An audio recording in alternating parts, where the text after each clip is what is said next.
Bonjour. Oui. Bonjour à toutes et à tous. Bienvenue chez Start Up. On est déjà dans une matinée qui a bien commencé avec beaucoup d'ateliers et de conférences et on se retrouve là ce matin pour parler Green Tech avec un intitulé Pourquoi développer ma Green Tech dans le Grand Est. Alors il y a deux axes, hein. Il y a la Green Tech et puis le Grand Est. Donc on va essayer d'aborder tout ça avec nos intervenants qui sont parmi nous ici sur le plateau. Donc nous avons Lucie Jolibois, déléguée innovation et garantie BPI France. Bonjour. Apolline Buche, responsable du pôle innovation territoriale Grand Innov Plus. Stéphane Flandre, CEO Initial Expertise et cofondateur de Intrax. Bonjour. Yann Velli, élu municipal de la ville de Reims, délégué à la relance économique et à l'emploi. Et en ligne, nous avons le plaisir d'avoir Enzo Stoffner. Bonjour, vous représentez la fondation Solar Impulse, je vous laisserai vous présenter tout à l'heure. Et Laurent Villemain, cofondateur de Replace, en visio lui aussi. Alors, la Green Tech, c'est la rencontre entre la transition écologique et la révolution numérique. Je pense que tout le monde s'accorde sur cette définition. C'est une voie essentielle pour développer les projets innovants, porteurs de sens et de solutions, pour faire à la fois cohabiter développement économique et enjeux énergétiques, environnementaux et climatiques. Donc ce matin, on va vous proposer de découvrir comment le Grand Est soutient le développement de ces projets et comment ces projets s'inscrivent complètement dans notre territoire. On va commencer avec vous, Enzo Stoffner, si vous voulez bien. Je vais peut-être vous laisser vous présenter pour qu'on sache qui vous êtes et pourquoi vous êtes avec nous ce matin. Bonjour à tous, vous m'entendez bien? Très bien. Je suis Enzo Stoffner, je travaille à la Fondation Solar Impulse pour les équipes d'implémentation des solutions. Donc nous, on fait vraiment le lien entre tous les acteurs publics et privés qui nous sollicitent avec des enjeux pour leur proposer les meilleures solutions qui répondent à leurs enjeux. Donc, je ne sais pas si vous voulez que je présente très succinctement la Fondation. Oui, s'il vous plaît. Du coup, la Fondation Solar Impulse, à la suite du tour du monde de Bertrand Piccard en avion solaire, a créé un label. Et ce label a pour but d'identifier et de promouvoir toutes les solutions qui justement répondent aux enjeux climatiques avec un modèle économique viable et un modèle qui est réplicable à une échelle internationale. L'objectif de la Fondation, c'est d'avoir 1000 solutions, c'est ça? Au moins 1000 solutions en stock, Tout en à fait. portefeuille. Alors, le grand enjeu a été d'identifier 1000 solutions pour répondre aux enjeux climatiques. Aujourd'hui, nous sommes à 1450 solutions. Et par rapport au fait qu'aujourd'hui, on a atteint ce quota, aujourd'hui, on est en train de développer une multitude de services qui vont aider toutes ces solutions à rayonner à une échelle internationale, à obtenir des financements, à se faire connaître et justement à mettre en place leurs solutions pour répondre aux grands enjeux. Alors, ces solutions sont toutes des green tech, ce qu'on appelle des green tech. Alors, nous, ce qu'on vient labelliser, ce sont des produits, des services ou des procédés industriels. Donc, effectivement, dans nos solutions, on a des green tech, dans le sens répondre à un aspect environnemental avec ses aspects économiques. Et on a des solutions qui vont vraiment du produit le plus basique pour atteindre de la sobriété à l'outil le plus technologique pour utiliser de l'intelligence artificielle, etc., pour répondre à des grands enjeux. Vous pouvez nous donner quelques exemples comme ça? Vu qu'on est sur la région Grand Est, on a aujourd'hui 40 solutions qui sont labellisées sur le territoire.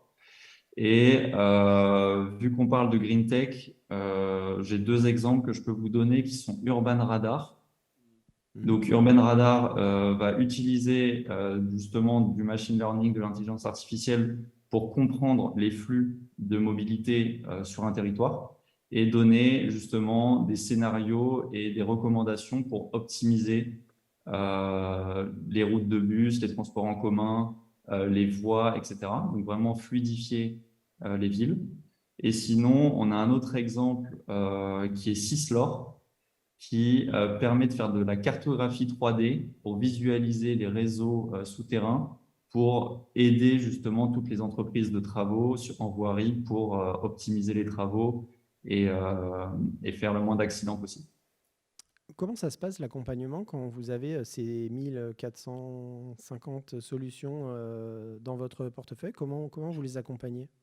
Alors, au début, on les accompagne pour créer le dossier parce qu'en fait, on a un label, donc il y a un certain nombre de critères à respecter. Donc, qui sont respecter les objectifs de développement durable, qui sont avoir un modèle économique viable, avoir un niveau de maturité assez élevé. Donc, nous, on est sur du TRL 6, donc c'est au moins un prototype grandeur nature, et, et ensuite un modèle qui soit réplicable. Donc, on les accompagne pour créer ce dossier. Ensuite, on soumet ce dossier à 3 experts indépendants qui donnent un feedback très détaillé. Et ensuite, une fois que ces solutions sont labellisées, on leur offre toute une série de services qui vont de les mettre en avant lors d'événements, pour la visibilité, et Replace pourra en parler, vu qu'ils ont intervenu c'était au Monaco Ocean Week. On leur donne de la crédibilité vis-à-vis de l'obtention de ce label. On les aide à avoir un accès au marché. Donc, on les présente à des acteurs publics ou privés qui ont des besoins. Et surtout, on peut leur présenter des investisseurs s'ils ont des levées de fonds. Donc, on a des services d'investissement qui les met en relation. Et enfin, on a des services un peu plus supranationaux qui sont des accès notamment à des revues politiques, etc. Et notamment la dernière grande initiative qu'on a développée qui était le prêt à voter, qui était 50 propositions de loi qui permettent d'adapter les lois aux enjeux climatiques et dont 7 solutions de la région Grand Est ont été prises comme exemple dans ces propositions de loi. Et alors justement, vous revenez sur la région Grand Est. Vous avez établi un partenariat avec la région pour le sourcing et le développement des green tech régionales. Vous pouvez nous en dire un petit peu plus sur ce partenariat? Tout à fait. Donc nous, le partenariat avec la région Grand Est est né en 2019 et les grands objectifs du partenariat, c'est justement d'identifier les meilleures solutions qui peuvent être labellisées Solar Impulse qui sont présentes sur le territoire, donc vraiment rencontrer les innovateurs et les accompagner dans ce processus de labellisation pour ensuite leur faire bénéficier de tous nos services. Et d'un autre côté, promouvoir toutes ces solutions à une échelle internationale ou nationale pour qu'elles puissent développer et commercialiser leurs solutions.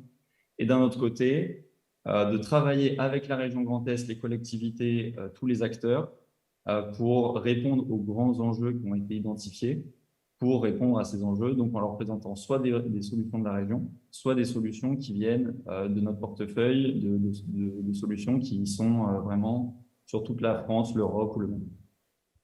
Et alors, depuis 2019, quel est le bilan de ce partenariat? Depuis 2019, on a 40 solutions qui ont été labellisées. On a eu des très belles success stories, notamment avec Shape. Donc, c'est des capteurs donc c'est une solution qui a été implémentée dans la région Grand Est, qui a implémenté leur solution pour réduire la consommation d'eau sur des lycées. Enfin, voilà, on a des belles success stories. On a présenté un grand nombre de solutions à un grand nombre d'événements. On a labellisé des solutions. On a promu ces solutions sur comme le prêt-à-voter que je viens de vous expliquer. Et on en est très satisfait et on travaille main dans la main avec Grand Innov Plus, au réseau, etc.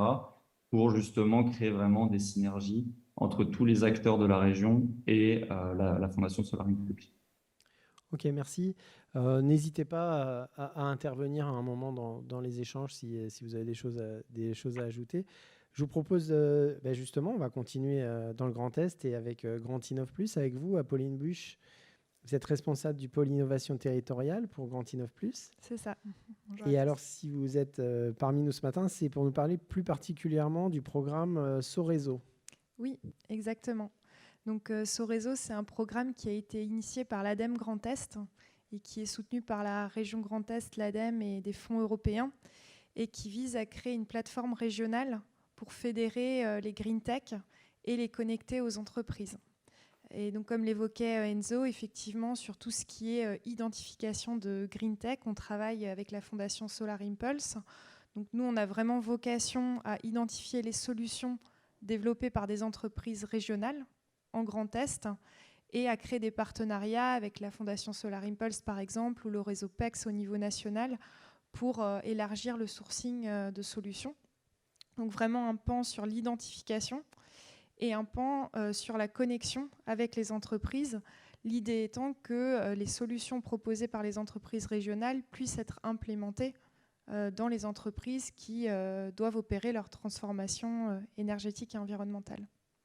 Oui, parce que l'élément numéro 1, c'est de bien définir ce qu'est la green tech et de dire à l'entreprise si elle entre dans ce cadre-là ou pas. Est-ce qu'on peut donner un cadre global au-delà de la toute petite définition que j'ai donnée tout à l'heure? Est-ce qu'on peut déjà... parce qu'il y a sans doute des entreprises qui ont l'impression d'en faire. Enfin voilà, c'est comme la RSE, c'est comme tout ça, le développement durable. Et puis, il faut entrer dans des critères bien précis. Oui, alors nous, c'est un sujet qui nous anime beaucoup. On a une définition un petit peu plus large de la green tech. Donc nous, on est vraiment sur une solution, comme l'évoquait Enzo, produits, services, procédés, qui permet d'avoir un impact environnemental ou énergétique en termes de réduction de déchets, par exemple, réduction de consommation, et qui a une viabilité économique. Donc on a vraiment ce côté aux solutions avec un modèle économique et qui permet de réduire un impact, par exemple, ou avoir un impact positif. Après, la viabilité économique, on peut l'étudier. La quantification de l'impact, c'est là que ça peut être un sujet assez complexe. Et donc, nous, tout l'enjeu, c'est aussi d'aider les offreurs de solutions à comprendre quel est l'impact des solutions qu'ils proposent et à le quantifier pour pouvoir aussi le valoriser en disant bah voilà, moi la solution que je propose elle permet d'améliorer ces aspects-là de la solution. Encore une fois, sur la réduction de consommation de ressources, énergie, eau, sur la réduction de déchets, sur la réduction de matières premières pour produire des produits par exemple. Oui, ça laisse des possibilités assez vastes en fait.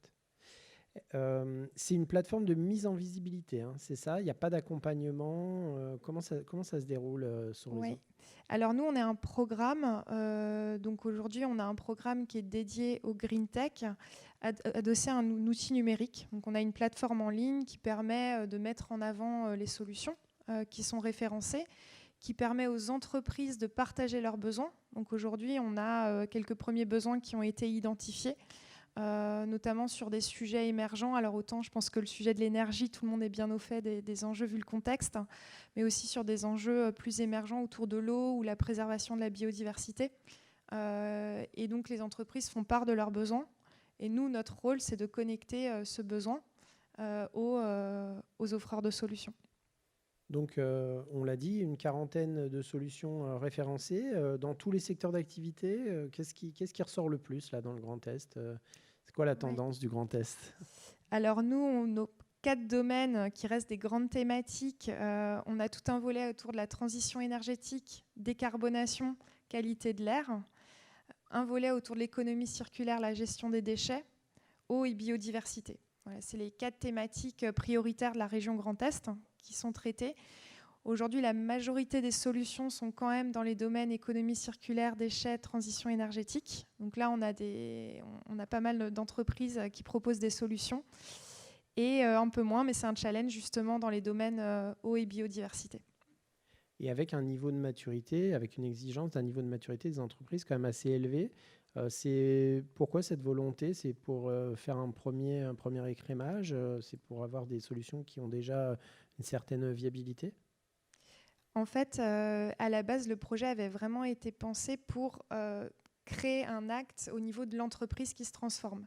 Et donc l'idée était de se concentrer sur des solutions qui ont déjà fait leurs preuves avec un certain niveau de maturité technique pour justement opérer cette implémentation. On a un autre programme qui est plutôt dédié à de l'expérimentation.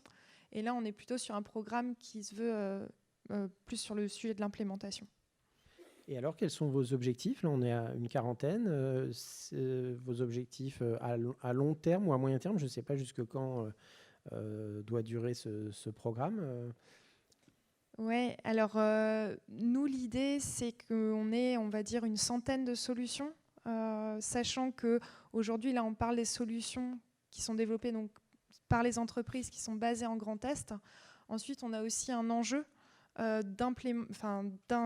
d'implantation d'entreprises et de green tech sur le territoire.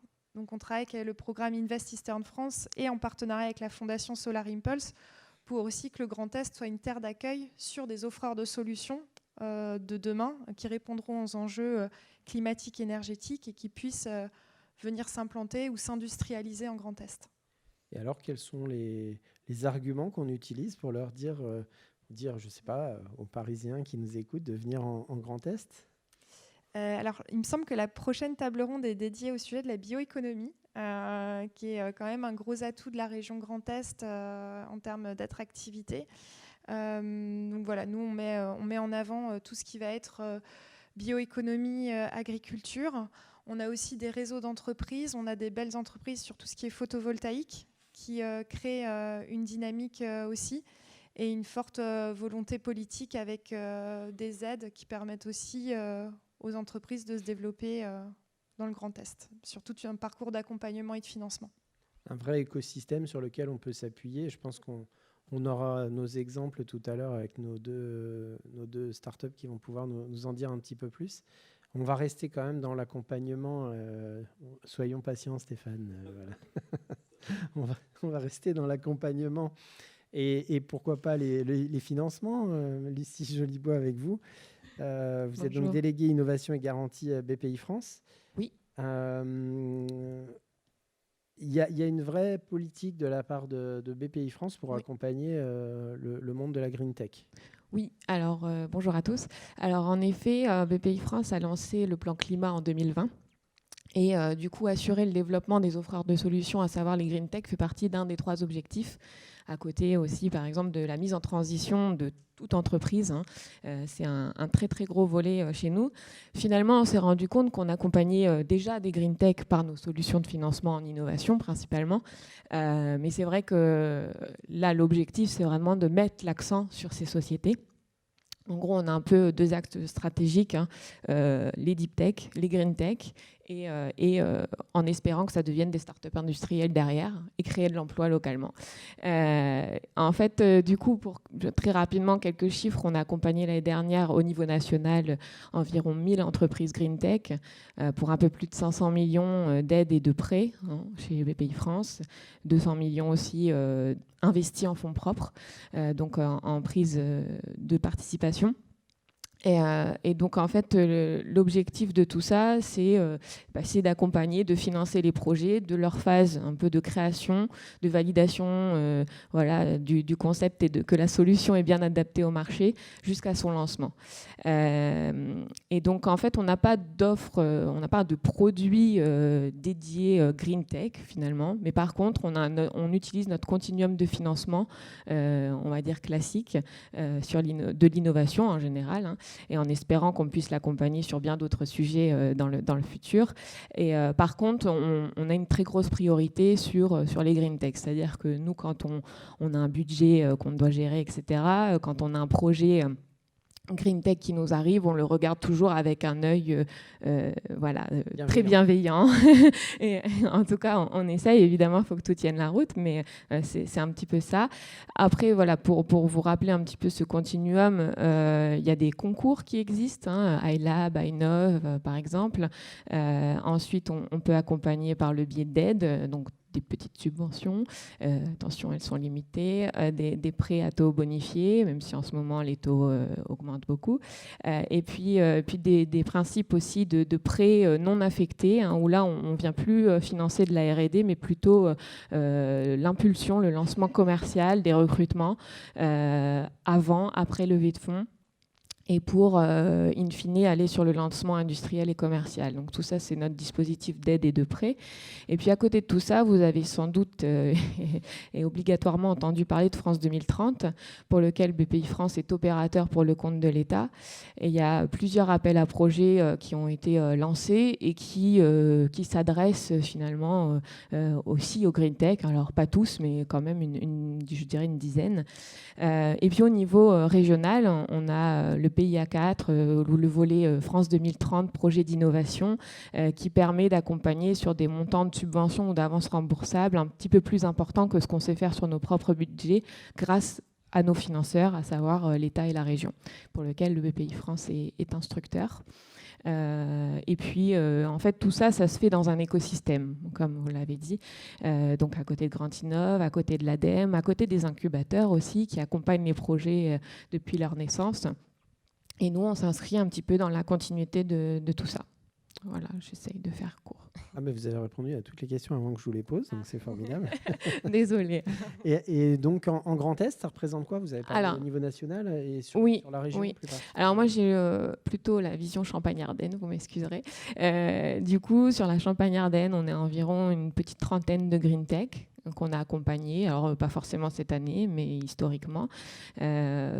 Bon, voilà, il y a des sociétés témoins avec qui, évidemment, on travaille. Et puis, si je donne quelques exemples un petit peu pour parler des Ardennes, très récemment, Sanokura, du coup, a été lauréat de la AP Métaux-Critiques, hein, donc, pour création d'une usine dans l'économie du coup circulaire, les déchets...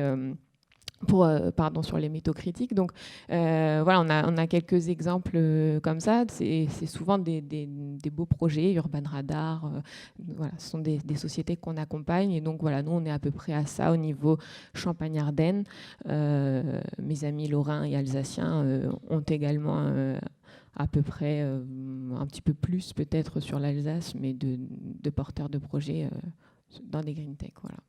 Alors, vous avez dit que vous utilisiez les dispositifs classiques, Oui. Il n'y avait pas de dispositif spécifique. Et alors, les entreprises, elles se positionnent sur l'appellation Green Tech ou pas forcément? En fait, pas forcément. Ouais. Finalement, c'est quand on a lancé le plan climat chez BPI France, le sujet Green Tech forcément était une priorité. On s'est rendu compte qu'on les accompagnait déjà par nos dispositifs classiques. Maintenant, on ne mettait pas forcément le petit label Green Tech, la petite couleur verte. Chez nous, c'est le coq vert. Voilà. Donc ça, pas forcément. Nous, en général, elles viennent nous voir en disant voilà mon projet, voilà la solution que je souhaite offrir. Maintenant, avec le recul, on peut quand même facilement leur dire ok, vous êtes. Alors par contre, ça change pas notre dispositif entre guillemets, ça change pas le taux d'aide, ça change pas le taux si c'est un prêt. Mais par contre, nous on les identifie. D'ailleurs, il y a un rapport qui est sorti en début d'année sur un petit peu le panorama des green tech au niveau national, mais fait par BPI France et comment on les a accompagnés. Voilà. Et c'est en essor? Vous sentez qu'il y a une sensibilité qui se développe? Oui, clairement. Et ce qui est assez intéressant de voir, moi ça fait 2 ans et demi que je suis sur le territoire, c'est que voilà, il y avait des projets un petit peu qui vivotaient, et là on trouve que le contexte joue aussi, hein, forcément. L'enjeu climatique est un petit peu maintenant au cœur des débats et c'est très bien. C'est que du coup il y a beaucoup plus de portes, je trouve, hein, c'est mon avis personnel, qui s'ouvrent aussi à ces solutions-là, qui avant, finalement, faisaient leur petit bonhomme de chemin, mais chacun un peu de leur côté. Et là, je trouve que du coup, il y a un vrai esprit aussi green tech, communauté, finalement, offreur de solutions qui émerge. Très bien. On va voir ça avec nos deux entreprises qui sont parmi nous ce matin. On commence avec vous, Laurent Villemain. Vous êtes d'accord, Stéphane? On commence avec la visio. Ouais. Donc, cofondateur de Replace, je l'ai bien dit, SAS. Très bien. Alors, écoutez, je vais vous laisser présenter votre société. Ok. Alors, bonjour à tous. Donc, effectivement, Replace est une société qui vient de faire sa première levée de fonds à fin août et qui a suivi, je dirais globalement un peu tout ce qu'on vient d'entendre. c'est-à-dire avec une incubation au sein des incubateurs du Grand Est, une aide très forte de la région sur les premiers développements R&D, région, BPI, enfin, voilà, on a pu bénéficier de tous ces soutiens, de toute cette aide. Une labellisation Solar Impulse, qui a aussi effectivement énormément aidé sur la notoriété et sur les échanges par rapport à tous les contacts qu'on a pu avoir, et qui a donc permis de démarrer cette activité. Alors, l'activité de Replace, c'est quoi? L'activité de Replace, c'est apporter une solution supplémentaire au recyclage des plastiques et des composites, enfin plutôt des composites, on va dire, donc des matériaux qui sont aujourd'hui sans solution, ou dont la seule solution, c'est l'incinération ou l'enfouissement, et de les transformer en un nouveau matériau, en de nouveaux produits qui vont être directement commercialisables, et cela dans une, on va dire, une économie de carbone, dans le sens où le process est très peu consommateur d'énergie par rapport aux autres technologies. Voilà. Donc ça, c'est ce qu'on a pu développer dans le cadre du Grand Est. Donc on a breveté ce process qui a été développé avec des entreprises partenaires dans le Grand Est aussi, et on s'est installé en Marne. Alors, au niveau de Solar Impulse, pour faire le lien par rapport à ce qu'on a pu entendre par ce réseau et aussi avec ces autres systèmes existants, c'est qu'on a associé à cette innovation technologique un concept de business model orienté sur le local. C'est-à-dire ce qui en a fait, ce qui a obtenu la labellisation Solar Impulse, c'est ce qu'on a nous appelé le local au cube, qui consiste à promouvoir une utilisation locale des matières sans solution, donc transformation en local, et une commercialisation des produits fabriqués aussi en local, donc de faire dans un périmètre très restreint, ce qui permet, au-delà de la consommation réduite d'énergie par rapport au process, d'avoir aussi une énergie réduite par rapport à toutes les opérations de transport, et donc de proposer des produits, alors on peut appeler économie de la fonctionnalité, éco-conçu, enfin, etc., mais déjà de promouvoir un modèle sur lequel on va permettre une économie de toutes les échelles. Donc là, concrètement, aujourd'hui, qu'est-ce qu'on a? Donc, on a un site de production qui est situé dans la Marne, la frontière de Marne et Meuse, dans une commune qui s'appelle Vienne-le-Château. On a installé l'unité de production dans une friche industrielle d'une activité passée aussi dans la transformation de plastique. On travaille avec une entreprise adaptée qui nous fournit la ressource permettant de travailler sur les lignes, qui s'appelle Argonne Production. Et on est amené à utiliser différents matériaux, dont des coiffes de champagne qui sont issues de l'activité du champagne. Et actuellement, on fabrique avec ces matériaux et d'autres matériaux aussi en mélange, on fabrique des tuteurs qui sont revendus dans le champagne. Et donc, on répond en même temps à cette problématique de fournir un produit local par rapport à un besoin d'une activité qui était en demande de nouveaux matériaux présentant d'autres caractéristiques de longévité, de sécurité, d'utilisation par rapport aux matériaux existants. Voilà. Et donc, le modèle de Replace, maintenant, c'est d'aller déployer ce concept que je viens de décrire dans les autres régions de France, qui permettra donc deux avantages. Le premier, c'est effectivement d'être capable d'aller capter ces flux de matériaux sans solution au plus proche de l'endroit où ils sont générés et d'apporter, même pour les tissus des PME ETI, la possibilité de ce recyclage. C'est des fois difficile quand vous n'avez pas de gros flux d'intéresser aujourd'hui les gros acteurs qui sont dans cette activité-là. Et en même temps, le fait d'avoir des centres locaux permet aussi, nous, de pouvoir recapter facilement les produits en fin d'utilisation et de les recycler. Parce que, bien entendu, tout ce qui sort de nos lignes de production sont eux-mêmes recyclables. Et donc, créer une nouvelle économie très locale, très orientée besoin. Et demain, un tuteur peut devenir un poteau, une palette, un mobilier urbain, et de tout de suite installer au plus proche des besoins des unités capables de créer cette activité locale au cube. Et le marché répond bien? Oui, alors le marché répond bien pour plein de raisons, parce que toute l'histoire que je viens de vous raconter, effectivement, elle est de plus en plus audible finalement par l'ensemble des acteurs, parce que tout le monde a quand même l'envie de mettre une pierre à l'édifice. Alors, pour être effectivement très précis, dans les débuts, par rapport à ce premier marché, on avait dit, mais quid du plastique?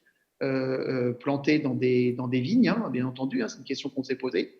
Et finalement, bien sûr, on a fait tous les tests nécessaires pour montrer qu'il n'y avait pas de risque ou de pollution ou d'usure ou de microplastique. Hein. Bon, ça, c'était la moindre des choses. Mais en même temps, en fait, au-delà de l'histoire, ça permet de faire des produits compétitifs en prix, très réguliers et donc très sécurisants. Hein. On a rencontré beaucoup d'acteurs qui nous ont dit c'est bien le tuteur en bois, mais ça ne dure pas très très longtemps. Et puis des fois, on se met une écharpe dans la main et du coup, pendant une période, on ne peut plus travailler.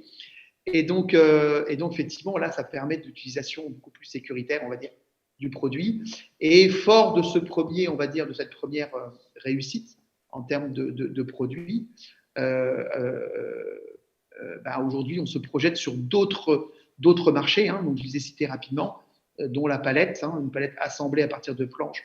Donc, modèle palette Europe, mais assemblée à partir de planches issues des déchets. Tout pour être dans cette histoire de c'est mon produit que je génère qui redevient un nouveau produit, mais qui sert aussi dans mon business model finalement.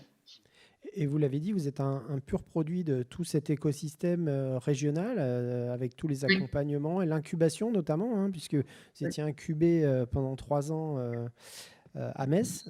Qu'est-ce que ça vous a apporté tout ça? Alors, l'incubation apporte plusieurs choses. La première chose qu'il apporte, c'est que ça fait un peu un effet guichet unique, parce qu'il y a beaucoup de possibilités ou de personnes à contacter. Et effectivement, le fait d'avoir un incubateur qui vous accompagne, ça permet de se diriger plus rapidement vers les bonnes portes ou les bons contacts pour développer votre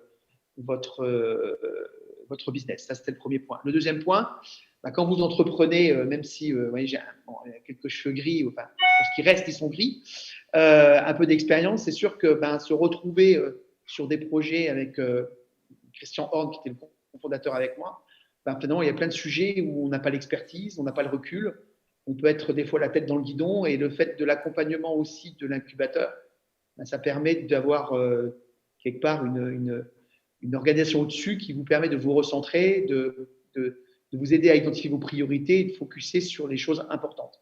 Donc ça, c'est le deuxième avantage. Et puis, effectivement, il y a un troisième avantage qui est de bénéficier de solutions à travers ce que permet de financer la région Grand Est, hein, l'aide aux startups, l'aide au premier développement R&D, l'accompagnement pour postuler au réseau Entreprendre, enfin voilà, au réseau Initiative. Il y a pas mal de choses et qui permet effectivement financièrement de démarrer l'activité. Clairement, aujourd'hui, sans tout l'accompagnement qu'on a eu à la région Grand Est, soit Replace n'existerait pas ou on n'en serait pas du tout au niveau où on en est aujourd'hui. On aurait peut-être mis le double ou le triple de temps par rapport à ce qu'on est arrivé à faire. Et ce qu'on a ressenti au niveau Grand Est avec l'incubateur, c'est un peu la même chose qu'on a ressenti avec Solar Impulse au niveau, on va dire, plus national ou international. Quand vous contactez des gens et vous dites tiens, j'ai le label Solar Impulse, tout de suite, ça permet d'engager la discussion sans qu'ils se disent attends, mais c'est qui ce truc-là, ils sortent d'où, etc. Ça donne une espèce de garantie ça ne donne pas un chèque en blanc, mais ça donne une espèce de garantie que des gens ont regardé et ont dit écoutez-les, ça vaut peut-être le coup. Un gage de sérieux. Voilà. Okay. Exactement. Merci Laurent. On va passer à vous, Stéphane Front, parce que l'heure tourne très vite. On a pris l'antenne un petit peu tard. Alors vous êtes CEO de Initial Expertise et cofondateur de Intrax. Vous êtes basé à Reims. Présentez-nous d'abord vos 2 sociétés, parce que c'est des activités qui méritent d'être présentées, elles aussi, et puis on parlera après de votre parcours. Oui, bonjour à tous. Donc presque à Reims. Alors le siège est à Reims, mais nos bureaux sont à Champigny, c'est l'agglo rémoise. Alors, Initial Expertise, il y a 4 ans, je veux plutôt vous parler d'Intrax aujourd'hui pour être clair sur le message. Intrax a été incubé dans Initial Expertise.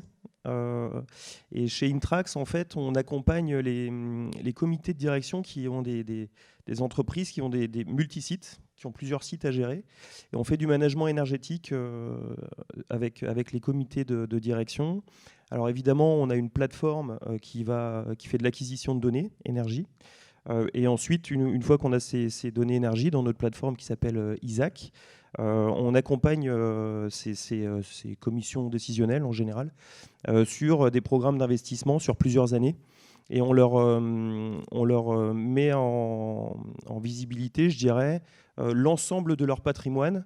Ça va d'un parc de 10 bâtiments jusqu'à 2500 bâtiments, hein, pratiquement. Enfin, on est à 2200 avec Plurial Novilia, un gros bailleur social rémois. Et en fait, une fois qu'on a toutes ces données, on les accompagne sur la priorisation de la rénovation énergétique, en ayant une vision, dans un premier temps, une vision très large, très synthétique, sur une performance énergétique globale.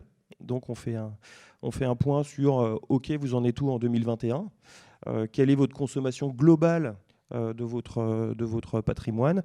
Et ensuite, on fait un calibrage de paquet énergie. C'est comme ça qu'on l'a développé. Et on fait un paquet énergie en disant vous en êtes là aujourd'hui sur vos 160 bâtiments. Et en faisant des analyses, etc. Et puis derrière, en allant pousser sur des audits énergétiques que nous ne faisons pas, que nous faisons faire, mais on récupère tout le fruit en fait de ces audits énergétiques. On leur calibre un paquet énergie en leur disant, à une échéance, regardez avec eux, ça peut être 2027, ça peut être 2030. Vous en êtes là en 2021, voilà votre paquet énergie pour pouvoir répondre aux fonctions de vos bâtiments en 2030. Et donc, on part sur une consommation de 10 gigawattheures en 2021, et il va falloir réussir à ne consommer que 6 gigawattheures sur le même périmètre et pour le même besoin. Voilà. Et une fois qu'on a fait ça avec les comités de direction, ensuite, on est en assistance à maîtrise d'ouvrage et on les accompagne sur la rénovation énergétique. L'innovation, elle est sur la plateforme. On développe, alors on a une petite équipe d'R&D qui, évidemment, on se différencie. Il y a énormément de management énergétique qui se fait aujourd'hui. Et du coup, nos facteurs de différenciation, il est double. Il est premièrement sur la facilité de la connexion. On peut connecter en quelques minutes 2000 bâtiments sans aucun problème aujourd'hui. On peut déplier tout ça sur le territoire français, puisqu'on a passé les homologations chez les différents gestionnaires de réseau. Et on peut dupliquer cela. Alors, c'est notre ambition aussi. On va se développer sur le marché français. On se développe déjà sur le marché français. Et dès 2023, on va se développer sur le marché anglais. Et donc, on a une équipe qui est spécialisée dans le développement des connecteurs, des API, pour pouvoir se faire homologuer dans chaque pays. Vous dites une petite équipe de R&D, vous êtes modeste parce que ça se développe quand même assez vite chez vous actuellement. Ça se développe plutôt vite, oui, effectivement. J'étais seul il y a 4 ans, nous sommes 33 maintenant, 32 ou 33, enfin ça bouge à peu près tous les mois. Donc on doit être une bonne trentaine de salariés aujourd'hui avec une grosse équipe de développeurs. Ouais. On met vraiment l'accent sur les talents dans le développeur. On a aussi des développeurs qui travaillent en Angleterre pour le coup, qui ont une spécificité très particulière sur le machine learning notamment. Ouais, on met l'accent là-dessus. Ouais. Et vous recrutez pas mal, donc si vous avez un message à faire passer. Oui, on recrute. Vous pouvez aller regarder sur les réseaux sociaux, on diffuse pas mal de choses. On recrute, c'est pas toujours facile, mais on recrute dans l'informatique, mais aussi dans l'ingénierie énergétique. Et alors donc, vous l'avez dit, vous avez commencé seul il y a 4 ans, et vous aussi, vous avez bénéficié des différents dispositifs. Vous pouvez nous... Ouais, je vous raconte une petite histoire rapide. C'est il y a 4 ans, j'étais seul. J'ai commencé. Alors, j'ai jamais voulu travailler seul. J'aime bien être bien entouré, et je continue à chercher à toujours être bien entouré. J'ai commencé à Quartier Libre. C'est c'est des tout petits locaux qu'il y a dans le centre-ville de Reims. J'avais mon petit bureau là-bas, et donc Quartier Libre, c'était porté à l'époque par Maxime Valette et Arnaud Bassery. Et donc ils m'ont loué un petit bureau là-bas, et donc j'étais accompagné. Et puis assez rapidement, mon petit bureau de 12 mètres carrés, il n'a pas suffi. Du coup, je suis parti du côté du village Baïséa, où là on avait des structures déjà un petit peu plus importantes, un peu plus de place, et un accompagnement aussi au fil de l'eau, petit à petit. Et en étant au village Baïséa, on a commencé à faire connaissance avec les équipes du Grand Est. On a été labellisé notamment sur Grand Testeur. Grand Testeur aussi, ça a été quelque chose d'assez sympa, intéressant. On va développer tout ça. BPI France, très très rapidement, on a été en contact avec Flore Simon notamment. La CCI, très très bien accompagnée aussi, sur toutes les... En fait, dès qu'on a besoin de quelque chose, il faut le savoir, en tout cas de mon expérience, dès que j'ai eu besoin de quelque chose, j'ai toujours eu une réponse. En passant par Grand Innov, en passant par les incubateurs, par Innovact aussi. Innovact m'a très très bien aidé aussi sur ces sujets-là. Scalinov, enfin, il y a énormément de dispositifs. On pourrait s'y perdre aussi, parfois. Donc, il ne faut pas trop se disperser. Quand je parle de dispersion, je parle de Solar Impulse. On a décidé encore de ne pas rentrer en contact avec Solar Impulse parce qu'on était très très concentré sur notre produit. Mais on va rentrer en contact avec vous. Et justement, Ce sera avec plaisir. On a pas mal parlé d'écosystème et vous travaillez aussi, toutes vos solutions, vous les proposez aux entreprises locales qui jouent le jeu. Vous avez des grands groupes, vous avez abordé Plurial Novilia. Il y a quand même pas mal de choses à dire là-dessus parce que oui. Vous restez concentré sur la Marne dans un premier temps et ça répond plutôt pas mal. Ouais, c'est un peu nos stratégies. La stratégie, en fait, c'est de créer des partenariats pour réaliser des expérimentations avec des sociétés qui sont un peu différentes. Plurial Novilia, ça nous a fait travailler la Big Data. Parce que 2200 bâtiments avec des points 10 minutes, avec une acquisition très régulière, c'est énormément de données. Donc là, on a pu travailler avec Plurial Novilia sur la Big Data. On a beaucoup travaillé depuis le début aussi avec le Crédit Agricole. Donc aujourd'hui, on fait aussi le monitoring des 190 bâtiments de la Caisse régionale du Nord-Est, où là, il y avait d'autres problématiques. Et avec des industriels également, on travaille pas mal avec Manu Région notamment. Et ça nous a permis en fait de catégoriser 3 types de partenaires différents qui pourraient nous faire progresser sur le reste. La Big Data d'un côté, un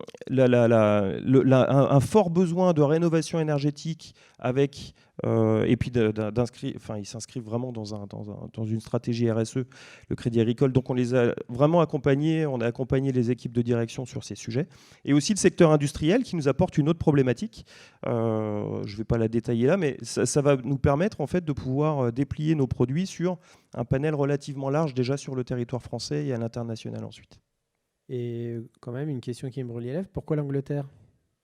Alors, pourquoi l'Angleterre ? Dans un premier temps, c'est parce que j'avais des salariés là-bas. Et les salariés me disent, mais on a plein de trucs à faire en Angleterre. J'ai dit, allez-y, faites-vous plaisir, on va regarder ce qui se passe. Et on est rentré en contact avec quelques décideurs anglais. Et la rénovation, la sobriété énergétique en Angleterre, c'est terrible parce que c'est encore pire qu'en France. Vous allez à Londres, il y a très très peu de double vitrage. Voilà, on commence par ça. Mais il y a énormément de vecteurs qui nous font dire qu'on va tester quelque chose en Angleterre en 2023. Et le reste du développement en local ? Alors, le reste du développement local, donc là, on veut déplier évidemment nos offres sur tout ce qui est secteur bancaire assurance. Donc, ce qu'on a bien fait pour le Crédit Agricole du Nord-Est, on va essayer de bien le présenter dès la semaine prochaine aux autres caisses régionales de France. Il y en a une petite quarantaine en France. Donc, ça, c'est le prochain objectif. Ensuite, on a travaillé avec un gros bailleur local qui s'appelle Plurial Novilia, 2200 bâtiments. On va aller voir Action Logement. Là, je lance un appel. Je ne sais pas s'il y a des gens d'Action Logement ici. Mais on va aller voir Action Logement pour présenter ce qu'on a fait pour Plurial Novilia, pour ensuite proposer de développer ça sur d'autres bailleurs sociaux de France. Ok, merci Stéphane. Ouais. Et on va conclure, parce que je crois qu'il va falloir qu'on termine un moment avec vous, Yann Velli, élu rémois, délégué à la relance économique et l'emploi. Après tout ce que vous avez entendu là, alors c'est des sujets que vous connaissez bien. En quoi le développement des green tech c'est un axe fort pour la ville de Reims et son agglomération ? Merci, bonjour à toutes et tous. Alors après tout ce que j'ai entendu, j'ai plus du tout envie de dire ce que j'avais prévu de dire. Ah. Par contre, on va commencer par répondre à la question. Et la question qui est posée de cette table ronde, c'est pourquoi développer sa green tech dans le Grand Est? La réponse, c'est parce qu'il faut le développer à Reims. Il y a plein d'explications à cette déclaration, en tout cas à cette affirmation un peu audacieuse, mais il faut être audacieux, évidemment. Quand vous voyez cette nouvelle génération qui arrive dans la vie active, t'en es témoin, plein de témoins. La nouvelle génération, surtout diplômée, mais pas que, n'espère pas forcément à des hauts salaires ou à un statut social. Ça a changé, maintenant il y a une quête de sens. Et on ne peut y arriver qu'en impliquant cette nouvelle génération dans les écosystèmes déjà existants, qui sont institutionnels, économiques. Et justement, Reims est une ville jeune. 42,5% de la population a moins de 30 ans. Nous sommes 9 points au-dessus de la moyenne nationale. Déjà, ça c'est un bon signe. Il faut également impliquer l'esprit entrepreneurial. On n'y arrivera pas qu'entre institutionnels, entre universitaires, entre chercheurs, entre voilà. Il faut de la production, de la création de valeur. Super. Quand j'ai regardé au mois de septembre de manière assez attendrie en tant que délégué à la relance économique, quand le Figaro nous a classé, nous, Reims, ville championne du rebond. Formidable. Quand on regarde à l'intérieur tous les critères et auxquels on répond, on voit que principalement, alors dans tous les critères, c'est plutôt positif, mais c'est surtout sur la création d'entreprises. Plus 50% de création d'entreprises entre 2019 et 2021. Une ville donc effervescente, avec une jeunesse impliquée, à impliquer davantage, et une ville entrepreneuse avec des créations d'entreprises tout à fait significatives. Donc ça, c'est pour répondre à la question. Mais après tout ce que j'ai entendu, je me posais une question ce matin en me rasant. Non pas si je voulais devenir président de la République, mais je me disais, tiens, j'aime bien la définition un peu plus élargie de Grand Innov sur la green tech. Parce que moi, ma crainte, c'est quand on a un objet volant non identifié pour encore plein de gens dans le grand public. La green tech, ce n'est pas encore quelque chose de totalement populaire ou démocratisé, malheureusement. Moi, ma crainte, c'est toujours que ce soit un effet de mode. Green tech. On a même inventé maintenant la green tech verte. Je me méfie toujours aussi des anglicismes. Voilà. Mais en fait, il faut retrouver du sens à tout ça. Et il faut bien avoir à l'esprit que finalement, quand on prend votre définition Grand Innov, c'est exactement ça. On se rend compte que la green tech a toujours fait partie de l'histoire de l'humanité. Quand on prend la Mésopotamie, entre le Tigre et l'Euphrate, il y a 5000 ans, quand on prend les Sumériens, les Assyriens, tout ce qu'ils ont fait dans la ville de Ninive, mais c'était déjà une smart city. Quand on prend Romorantin, un peu plus tard, de Léonard de Vinci, ses plans, ses croquis, bon, on a choisi le château de Chambord, d'accord, mais ses plans, ses croquis, pour ceux qui arrivent à les déchiffrer, c'est la smart city aussi, et c'est tout simplement de la green tech 500 ans avant. Le gars avait peut-être 500 ans d'avant. 500. Une petite anecdote rapide. J'essaye de ne pas pulvériser le timing. Hein. J'y suis vigilant. Il y a quelques semaines, j'ai eu la chance de rencontrer, d'avoir un échange assez long avec un patron d'une grande entreprise internationale qui travaille notamment dans la green tech. Alors on dit plus PDG, maintenant on dit CEO. Voilà, le CEO d'une grande entreprise.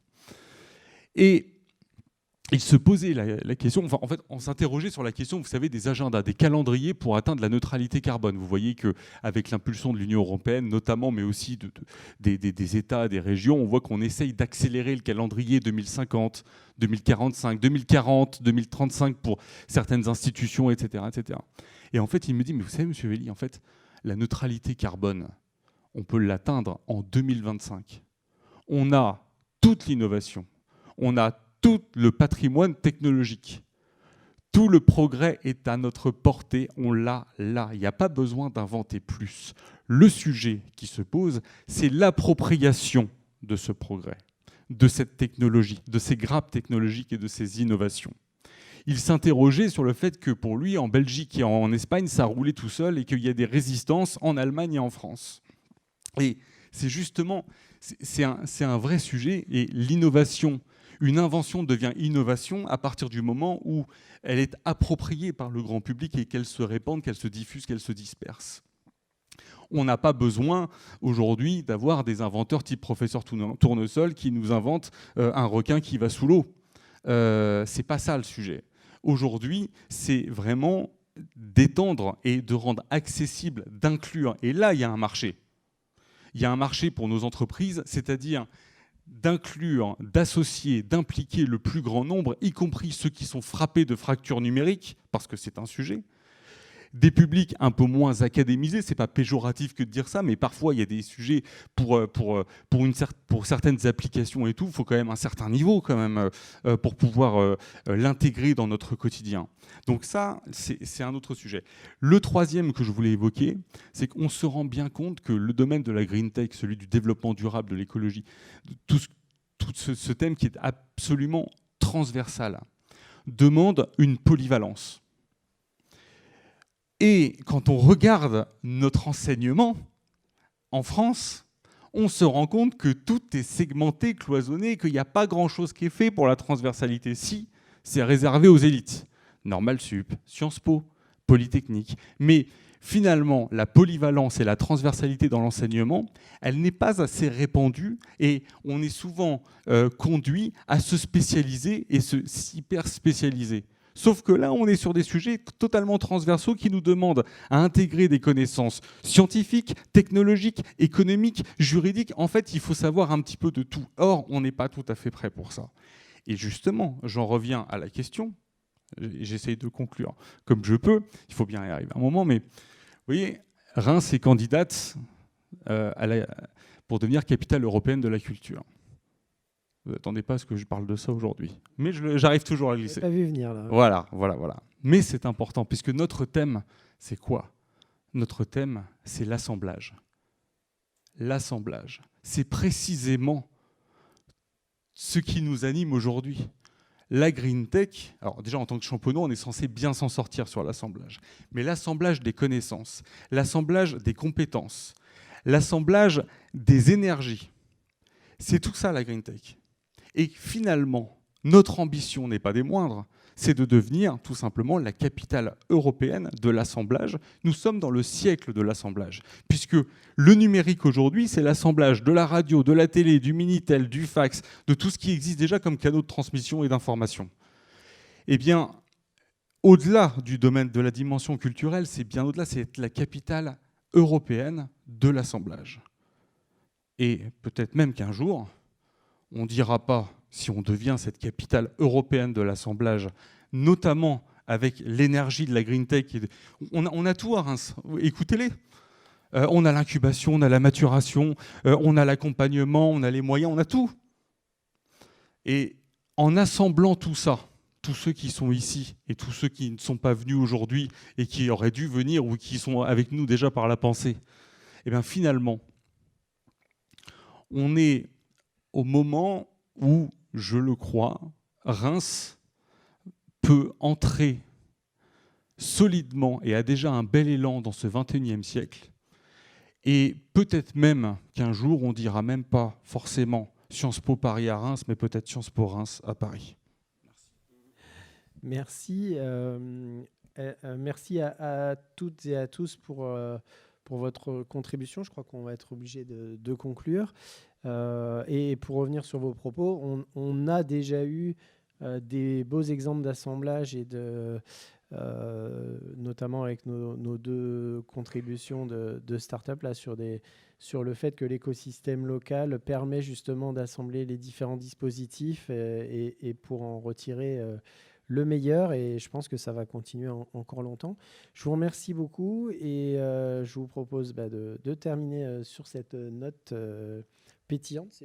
Ça va être l'heure. Et je laisse la place à la table ronde suivante. Merci.